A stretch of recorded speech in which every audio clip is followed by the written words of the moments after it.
Job chapter 1, verse 1. There was a man in the land of Uz, whose name was Job, and that man was perfect and upright, and one that feared God and eschewed evil. And there were born unto him 7 sons and 3 daughters. His substance also was 7,000 sheep, and 3,000 camels, and 500 yoke of oxen, and 500 she asses, and a very great household, so that this man was the greatest of all the men of the east. And his sons went and feasted in their houses, every one his day, and sent and called for their 3 sisters to eat and to drink with them.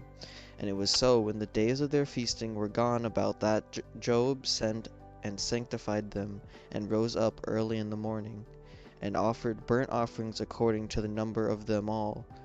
For Job said, It may be that my sons have sinned, and cursed God in their hearts. Thus did Job continually. Now there was a day when the sons of God came to present themselves before the Lord, and Satan came also among them. And the Lord said unto Satan, Whence comest thou? Then Satan answered the Lord, and said, From going to and fro in the earth, and from walking up and down in it. And the Lord said unto Satan, Hast thou considered my servant Job, that there is none like him in the earth, a perfect and upright man, one that feareth God and escheweth evil? Then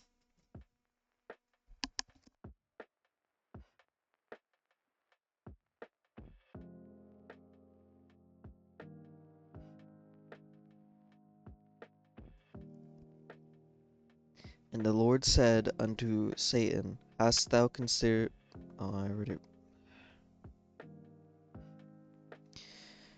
like him in the earth, a perfect man and an upright man, one that feareth God and escheweth evil? Then Satan answered the Lord and said, Doth Job fear God for naught? Hast not thou made an hedge about him, and about his house, and about all that he hath on every side? Thou hast blessed the work of his hands, and his substance is increased in the land. But put forth thine hand now, and touch all that he hath, and will curse thee to thy face. And the Lord said unto Satan, Behold, all that he hath is in thy power, only upon himself put not forth thine hand. So Satan went forth from the presence of the Lord. And there was a day when his sons and his daughters were eating and drinking wine in their eldest brother's house.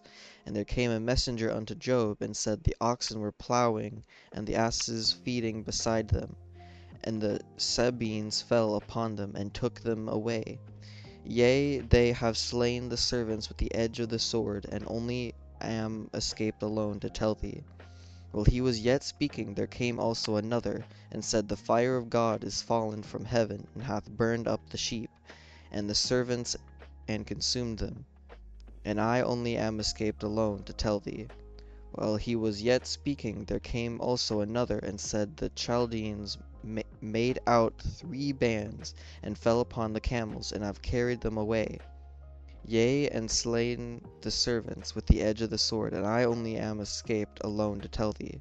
While he was yet speaking, there came also another, and said, Thy sons and thy daughters were eating and drinking wine in their eldest brother's house. And behold, there came a great wind from the wilderness, and smote the 4 corners of the house, and it fell upon the young men, and they are dead. And I only am escaped alone to tell thee. Then Job arose and rent his mantle, and shaved his head, and fell down upon the ground, and worshipped, and said, Naked came I out of my mother's womb, and naked shall I return thither. The Lord gave, and the Lord hath taken away. Blessed be the name of the Lord. In all this Job sinned not, nor charged God foolishly.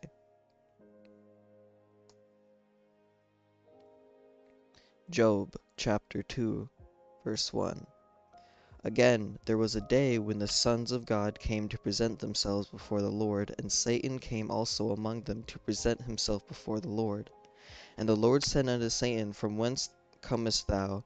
And Satan answered the Lord and said, From going to and fro in the earth, and from walking up and down in it. And the Lord said unto Satan, Hast thou considered my servant Job, that there is none like him in the earth, a perfect and upright man, one that feareth God, and escheweth evil? And still he holdeth fast his integrity. Although thou movest me against him to destroy him without cause. And Satan answered the Lord and said, Skin for skin, yea, all that a man hath will he give for his life.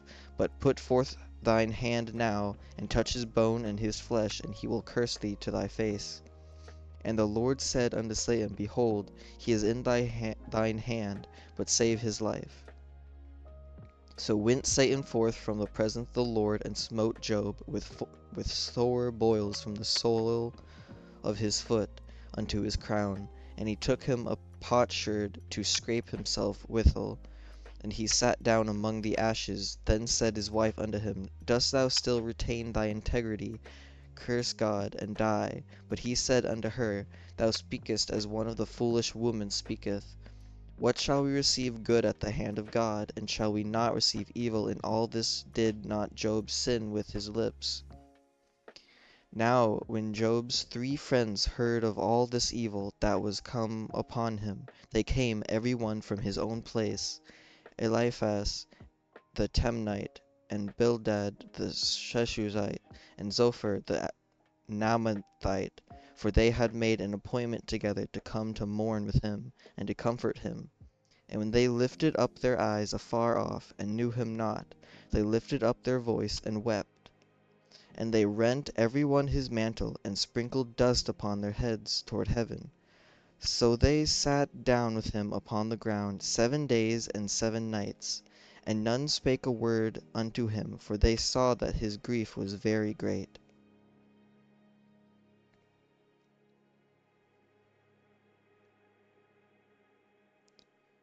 Job chapter 3.